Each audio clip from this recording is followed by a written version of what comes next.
plaza ta. Nag-pangimbulan ko sa atong city architects, sa city engineers, sa atong sentro. May mga nagpalapit sa akon, Papua Litrato, isa sa Mindoro. Di pa magpunto nga, alikamundi nga bilog ng pamilya na alin ko sa Mindoro. Nagkanto ko sila sa Department of Foreign Affairs. Kaya diri sila nagkuha passport.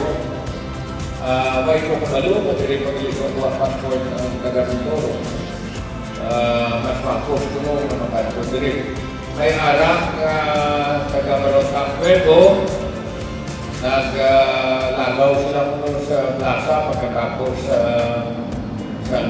isa, may arang nga taga Dueñas. Ang ako lang kampanan, ginakatuan kita diri Cebu. Kahit ako, makaton sa mga plaza.